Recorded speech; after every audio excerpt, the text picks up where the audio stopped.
नमस्कार, मॉल के YouTube channel में आपका एक बार फिर से स्वागत है। पिछले जो लेक्चर में आपने देखा था कि हमने अलजेब्रा स्टार्ट किया था और कुछ जो बेसिक कॉन्सेप्ट्स थे और कुछ जो ट्रिकी सवाल थे वो भी मैंने आपको कराए थे और आज जो है उसके आगे हम लोग कंटिन्यू करते हैं। ठीक है, तो देखिए पिछले जो क्लास में आपने देखा था कि हमने एक आपको कॉन्सेप्ट सिखाया था। एक कॉन्सेप्ट ये था कि यदि x plus one by x बराबर अगर 2 होता था तो हम x का मान कितना लेके चलते थे 1। तो इस कॉन्सेप्ट के आधार पर ये सवाल है जो कि एसएससी सीजीएल के एग्जाम में आ चुका है। तो देखिए सवाल कितना आसान है और कितना सरल, देखने में हालांकि ये बहुत ज्यादा कठिन लग रहा हो आपको। सवाल में कह रहा है कि यदि x plus one by x is equal to -2 हो तो x की power 2n plus 1 plus 1 by x की पावर 2n प्लस 1 का मान क्या होगा यदि n धनात्मक पूर्णांक है। धनात्मक पूर्णांक का मतलब होता है पॉजिटिव इंटीजर्स। ध्यान रखेंगे, धनात्मक पूर्णांक का मतलब पॉजिटिव इंटीजर्स। तो आपको इसका आंसर बताना है, बिल्कुल वही कॉन्सेप्ट लगाना है जो आपने पहले सीख रखा है। इस सवाल में आपको ध्यान ये रखना है x plus one by x is equal to -2 दिया हुआ है तो x का जो वैल्यू इस बार आप लेंगे वो कितना लेंगे -1। देखिए अगर x का वैल्यू -1 लेंगे, यहां पर भी -1 है, -1 और -1 कितना हो गया -2 हो गया। जब x का वैल्यू -1 आपने यहां रखा तो ये जो इक्वेशन है इसको सेटिस्फाई कर रहा है, तो यहां पे भी आप -1 रखेंगे। अब देखिए यहाँ पे सवाल को आप -1 की पावर में है 2n प्लस 1 प्लस 1 बाय -1 की पावर 2n प्लस 1, ये तो आ गया। अब इसके आगे आंसर क्या होगा वो देखिए, लिखा हुआ है n धनात्मक पूर्णांक। धनात्मक पूर्णांक यानी पॉजिटिव इंटीजर्स, और पॉजिटिव इंटीजर्स क्या होता है? पॉजिटिव इंटीजर्स जो है वो होता है, कहां से स्टार्ट होता है 1 से लेके 1 2 3 से लेकर के कहां तक इंफिनिटी तक। अगर आप n का वैल्यू कुछ भी रखते हैं, जैसे मान लीजिए हमने n का वैल्यू 3 रखा तो 3 2 6 और प्लस 1 कितने हो गए 7, और -1 की पावर अगर 7 है तो इसका रिजल्ट क्या आएगा -1। उसी तरह से यहाँ पे भी देखेंगे आप n की जगह 2 रखेंगे, 2 2 4 प्लस 1 5, तो ये भी क्या हो जाएगा -1। तो -1 और -1 कितना आंसर आ जाएगा 2, और इसका करेक्ट आंसर क्या होगा डी इज इक्वल, जो इसका वैल्यू है वो कितना हो जाएगा -2। ठीक है, तो आइए अब देखते हैं नेक्स्ट सवाल।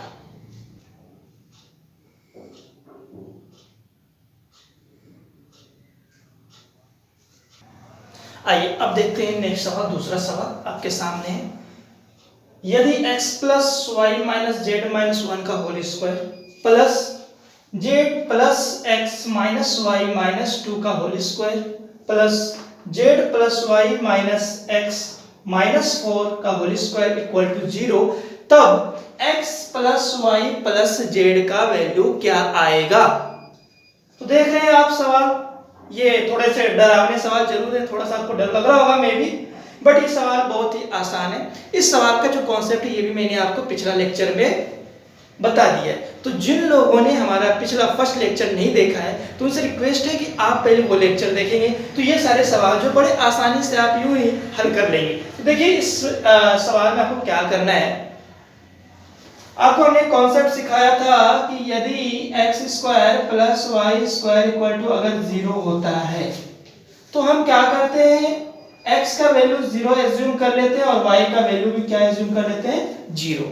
उसी तरह जब आप इस इक्वेशन को देखेंगे, आप देखिए ये पूरा का पूरा का स्क्वायर, ये पूरा का पूरा इसका स्क्वायर और इसका स्क्वायर इक्वल टू क्या दिया हुआ है 0। जब इसका वैल्यू 0 दिया हुआ है तो आप ध्यान रखेंगे कि ये वाला जो पार्ट है, ये जो पार्ट आपको दिख रहा है, कहने का मतलब x plus y minus z minus 1 is equal to क्या लेंगे 0। उसी तरह से इसको भी जब आप हल करेंगे तो क्या होगा 0। इसको भी देखिए आप z plus x minus y minus 2 is equal to 0, और इसका ये जो टर्म आपको दिख रहा है इसका वैल्यू आप क्या लेंगे 0 लेंगे, z plus y minus x minus 4 बराबर 0। तो बस देखिए ये आपने लिख लिया। अब आपको जोड़ने तो आता होगा समीकरण को, बस इस तीनों को जोड़ दीजिए। जब आप तीनों को जोड़ेंगे तो देखिए क्या होगा, ये जो प्लस वाई है और ये माइनस वाई कट जाएगा, ये प्लस जेड माइनस जेड ये भी कट जाएगा। क्लियर है? अब रही बात x, ये रहा प्लस x और ये रहा माइनस x। ठीक है, अब देखिए क्या क्या बच रहा है अपने पास। एक तो बच रहा है x, यहां पर बच गया आपके पास प्लस y और plus z is equal to. अब जब आप -1 -2 -4 तीनों को जोड़ेंगे तो -7 होगा। देख रहे हैं, -1 -2 -4 -7। जब -7 को उधर शिफ्ट करेंगे तो ये क्या हो जाएगा 7। तो हमारा आंसर निकल के आ गया x + y + z = 7। तो इसका करेक्ट आंसर क्या होगा 7। तो ध्यान रखिएगा ये जो सवाल है एसएससी सीजीएल 2017 में आया हुआ सवाल है। तो जो सीजीएल के पेपर होता है बहुत ज़्यादा हार्ड नहीं होता, बस आपको कॉन्सेप्ट्स पता होना चाहिए। अगर आपको कॉन्सेप्ट पता है तो सवाल बहुत ही आसानी से और बहुत ही कम समय में कर सकते हैं। इस सवाल को करने के लिए मात्र आपको 2-4 सेकंड की आवश्यकता है, ज़्यादा समय की आवश्यकता भी नहीं है ना। तो ये जो सवाल था ये पिछले जो लेक्चर हमने आपको कॉन्सेप्ट सिखाया था ये वाला, इसी कॉन्सेप्ट पे बेस्ड ये हमारा सवाल था। ठीक है, तो आई होप कि ये भी आपको समझ में आ गया होगा। अब हम देखते हैं नेक्स्ट सवाल, दूसरा सवाल। देखिए एक और सवाल आपके सामने, ये भी जो है सीजीएल मेंस का सवाल है और ये भी सवाल बहुत ही आसान है, सरल है। एक बार आप कोशिश कीजिए, आपके पास 2-4-5 सेकंड का टाइम है, देखिए एक बार ट्राई कीजिए। जो कॉन्सेप्ट आपने भी देखा था वही कॉन्सेप्ट यहाँ पे भी लगाना है। यहाँ पर जो है इस सवाल में आपको क्या करना है, ध्यान ये रखना है कि देखिए ये टर्म और ये टर्म, तीनों टर्म का जो योग है, जो एडिशन है वो किसके बराबर है 0 के बराबर। तो अगर हम यूं भी कह सकते हैं कि अगर ये वैल्यू 0 हो, ये वैल्यू 0 हो और ये वैल्यू 0 हो तो क्या होगा, हमारा इक्वेशन सेटिस्फाई कर जाएगा। तो इसका मतलब है कि 3 - 5x/2x = क्या एज्यूम करेंगे हम लोग 0 एज्यूम करेंगे। जब आप इसको 0 मान लेंगे तो यहां पर x का वैल्यू निकल के आपके पास आ जाएगा। x का वैल्यू कितना आ जाएगा 3/5। उसी तरह से जब आप इसको उठा के लाएंगे यहाँ पर तो यहाँ से y का वैल्यू आ जाएगा आपके पास 3/5।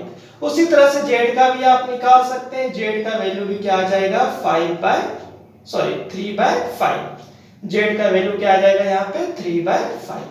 तो आपके पास x का वैल्यू आ गया, y का आ गया और z का आ गया। जब तीनों का वैल्यू आ गया तो उठा के आप यहाँ रख दीजिए। आपसे पूछा है 2/x, x का वैल्यू क्या निकाल रखा है हमने 3/5। तो 3/5 करेंगे तो ये 5 कहाँ चला जाएगा ऊपर। तो कहने का मतलब है इस पूरे टर्म की जो वैल्यू है वो कितना आ जाएगा 10/3। ठीक है, इसका 10/3 आ गया।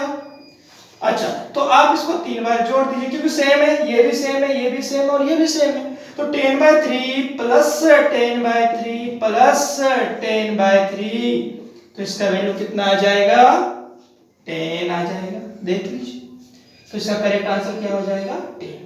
तो ये भी सवाल बहुत ही सिंपल था। तो आई होप कि जो भी आपने कॉन्सेप्ट सीखा है उसका सही तरह से किस तरीके से आप इस्तेमाल करें वो भी आपको आना चाहिए। कॉन्सेप्ट तो आना चाहिए, साथ ही उस कॉन्सेप्ट के एप्लीकेशन आप सवाल में कैसे करते हैं वो भी होना चाहिए। तो वो मैंने आपको कुछ एग्जांपल्स दिखाए थे और कुछ एग्जांपल ऐसे भी दिखाए आपको कि किस तरीके से आपके जो बड़े बड़े एग्जाम लेते हैं, जो एसएससी सीजीएल वगैरह एग्जाम होता है उसमें कैसे पूछे जाते हैं। आई होप कि आप सबको ये कॉन्सेप्ट समझ में आ गया होगा। तो आइए पहले आप इसको जो है नोट डाउन कर लीजिए और इसके बाद जो हम लोग इसके बाद अगला कॉन्सेप्ट देखते हैं।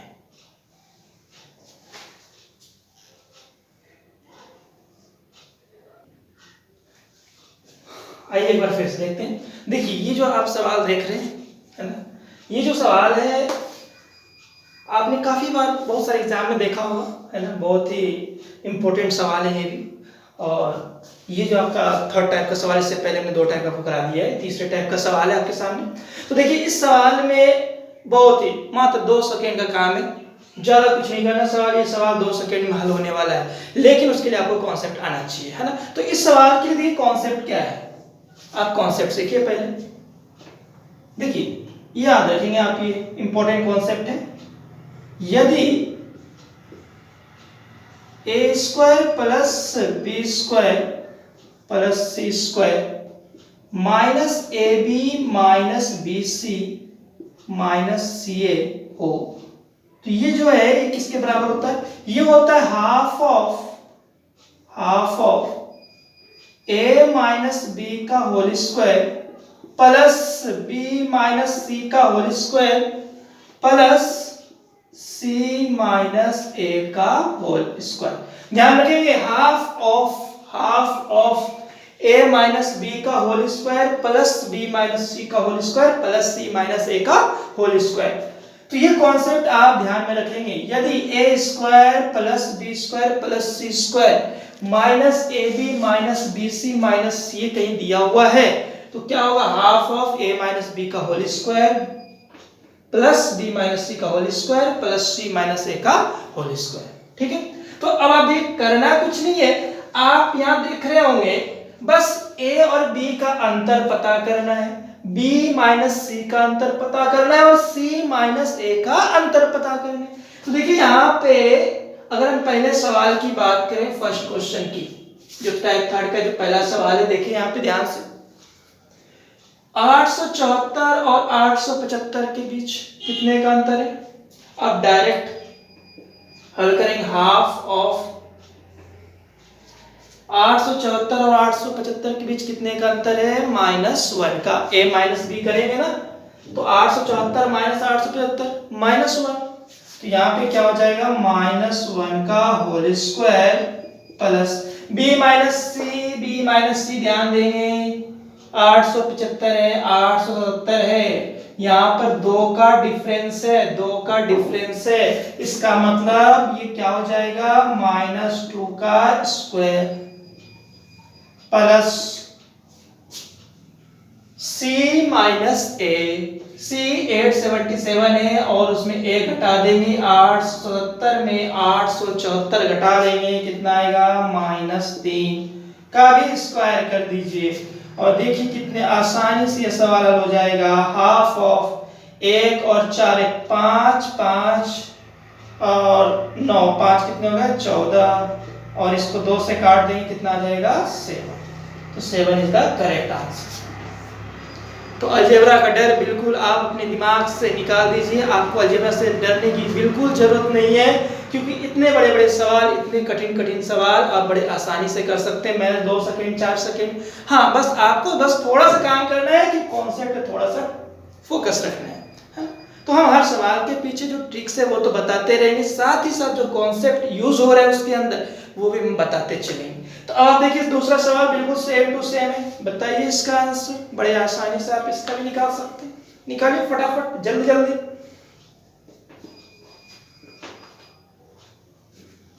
भाई सीधा सीधा है, कहीं कोई टेंशन वाली बात नहीं है इसमें भी क्या करेंगे, हाफ ऑफ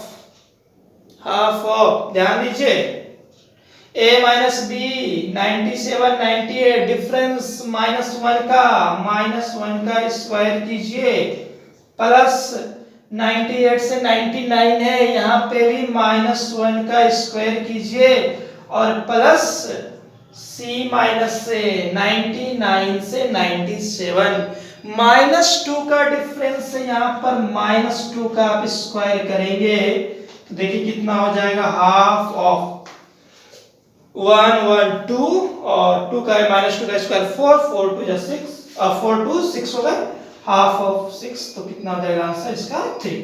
तो 3 is the correct answer. I hope कि ये जो कॉन्सेप्ट है आपको समझ में आ गया होगा 110%।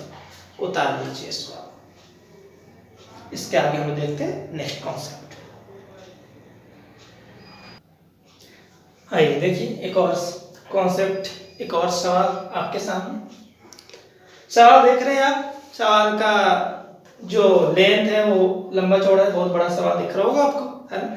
देख के थोड़ा बहुत डर लग रहा हो कि ऐसे सवाल हम देखते ही नहीं, आते ही नहीं, ऐसे सवाल एग्जाम में बहुत आते हैं। और जो भी बड़े बड़े एग्जाम है या जो भी, आजकल तो पैटर्न बदल गया चूंकि, है ना, तो आजकल छोटे बड़े सवाल पूछने का ट्रेंड थोड़ा धीरे धीरे कम होता जा रहा है और इस तरह से लेडी सवाल ज्यादा पूछा जाता है। हालांकि सवाल वैसे कुछ भी नहीं, मैं बार बार एक ही बात कहता हूँ कि जो भी सवाल यहाँ पे देख रहे हैं आप, ये सारे सारे बहुत ही कॉन्सेप्ट बेस्ड सवाल है और बहुत ही आसानी से आप सवाल कर सकते हैं। तो आइए देखते हैं इसमें आप क्या कॉन्सेप्ट लगाएंगे। A square plus B square plus C square equal to A B plus B C plus C A. तो आपको इसका मान बताना है। बिल्कुल सेम सवाल ये भी है, बस जो पूछा गया है वो थोड़ा सा अलग है, ठीक है। देखिए इसमें आप क्या करेंगे, आप कौन सा कॉन्सेप्ट लगाएंगे, ध्यान रखिएगा आप कि यदि कहीं पर भी A square plus B square plus C square is equal to A B plus B C plus C A दिया हुआ है, A square plus B square plus square is equal to A B plus B C plus C A अगर दिया हुआ है, तो आप क्या करेंगे, आप सीधा सीधा एज्यूम कर लेंगे A equal to B equal to C. हम मान लेंगे ए बी और सी तीनों क्या है, बराबर है। आप पूछेंगे कि ये कैसे आ गया, तो इसके लिए आपको क्या करना, अभी से ठीक पहले जो मैंने कॉन्सेप्ट सिखाया है उसी कॉन्सेप्ट से ये आया है। हालांकि उतना डेराइव करने का वक्त नहीं है, लेकिन मैं आपको हिंट दे देता हूँ कि ये जो आया है ये पिछले वाले कॉन्सेप्ट से ही आया है, ठीक है। तो बस आप डायरेक्ट ये ध्यान में रखेंगे, A square plus B square plus square is equal to A B plus B C plus C दिया हुआ है, तो A equal to B equal to C, यानी तीनों आपस में क्या होंगे, बराबर होंगे, ठीक है। तो अब देखिए बहुत आसान, अब आप समझ गए होंगे इस सवाल में क्या करना है। ये वैल्यू दिया हुआ है ए प्लस सी अपॉन बी। तो देखिए पहले सवाल को आप कैसे हल करेंगे, हम क्या करेंगे, सी को भी ए मान लेते हैं, बी को भी ए मान लेते हैं, तो इसका आंसर क्या हो जाएगा, ए प्लस ए अपॉन में ए। सी के बदले ए क्यों, सी इज इक्वल टू ए है और बी को भी हमने क्या मान लिया, ए नीचे में ए आ गया, ए प्लस ए बाय 2, ए और ए 2a बाय ए, आंसर क्या आ गया 2। बहुत ही इजी सवाल, बहुत ही सरल, इसका करेक्ट आंसर क्या होगा, डी हो जाएगा। क्लियर। अब आप इस सवाल देखिए, कुछ नहीं है, अब बहुत है सरल है आपके लिए सवाल, देखिए बहुत आसानी से आप इसका वैल्यू निकाल सकते हैं। सबको ए मान लीजिए क्योंकि ये कंडीशन दिया हुआ है, और जब ये कंडीशन दिया रहेगा तो आप तीनों को बराबर मानेंगे। तो यहाँ पे देखिए ए मान लेंगे, इसको भी ये सबको ए मान लीजिए आप। जब सबको ए मानेंगे तो यहाँ से क्या निकल के आएगा 2, अभी भी निकाला इसका वैल्यू आपने 2, तो 2 यहाँ भी होगा, 2 यहाँ भी होगा और 2 यहाँ भी होगा, 2 प्लस 2 प्लस 2, कितना आंसर हो जाएगा इसका 6 is the correct answer. I hope कि ये कॉन्सेप्ट भी आपको अच्छे से समझ में आ गया होगा, ये सवाल भी आपको समझ में आ गया होगा। तो अब हम आपको दिखाते हैं कि SSC CGL mains type second में जो पूछा गया सवाल इस कॉन्सेप्ट पे, वो कैसा सवाल पूछा था। पहले आप इसको नोट डाउन कीजिए, फिर देखते हैं अगला सवाल।